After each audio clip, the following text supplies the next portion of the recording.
Yo, what's good? It's your boy T, Worst Drive Grind. My other video, I talked about when I was selling candy in school. I wanted to go back real quick because as I was telling that story, something else popped into my mind.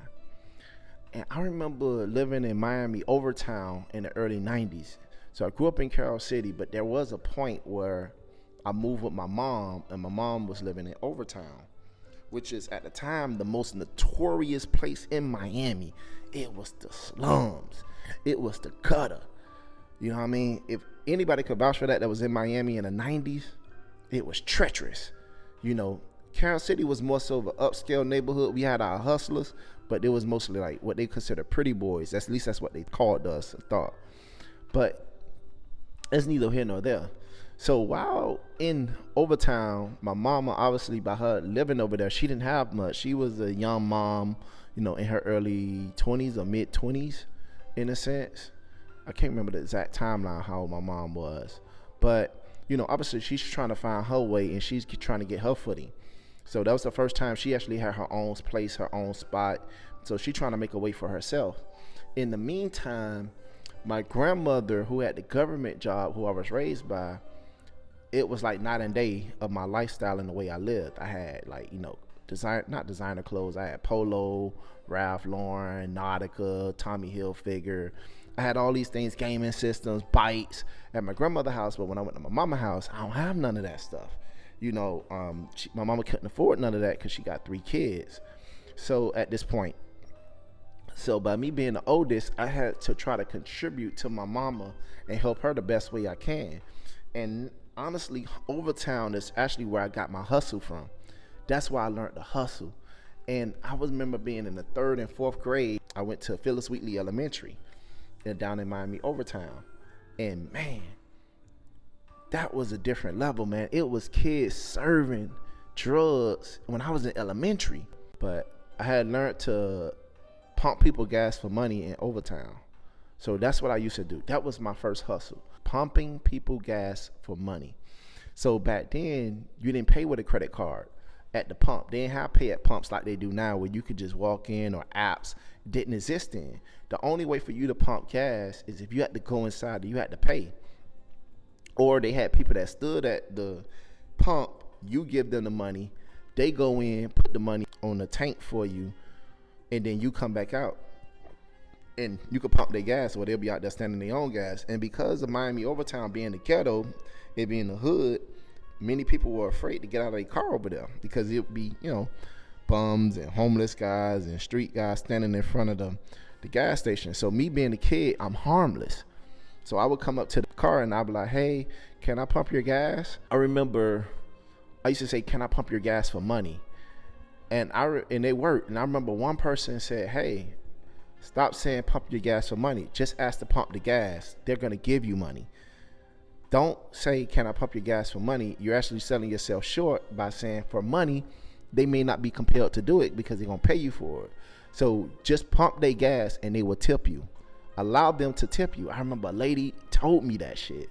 And I was like, oh, thank you. I was just giving me free game. Shout out to that lady. Whoever you are, if you're still alive, shout out to you for that. But so I remember just coming up to the car. Hey, how you doing?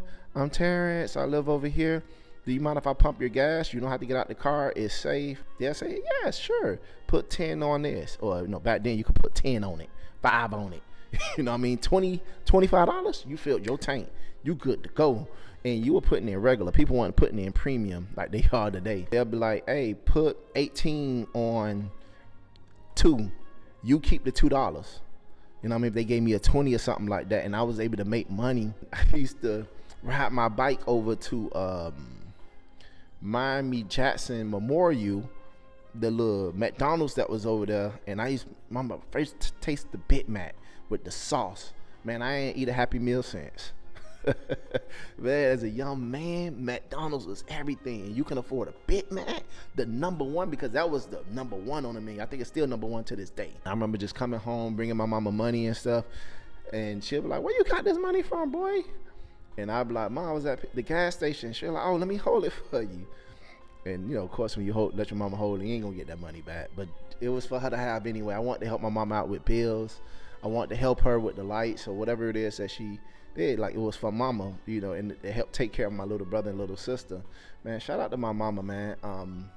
But that started when I was 8, 9 years old. Think about that. Think about being 8, 9 years old and you out here pumping people gas for money at the gas station. And I highly doubt my mama knew where I was. She probably thought I was just outside, or I'm next door, or I'm at the park, but I'm really at the gas station. And there was no way for her to find out where I was. We didn't have cell phones. They had beepers or whatever, but I didn't have a beeper. I ended up buying a beeper later on when I was like in middle school or something like that. But anywho, the thing is that's what ignited my hustle. That's what introduced me to hustling. Being from the struggle. I'm not saying you have to come from the hood to develop a certain hustle, but man, it's nothing like coming from it, because you make something out of nothing. You get real creative when you don't have much. You talking about doing more with less?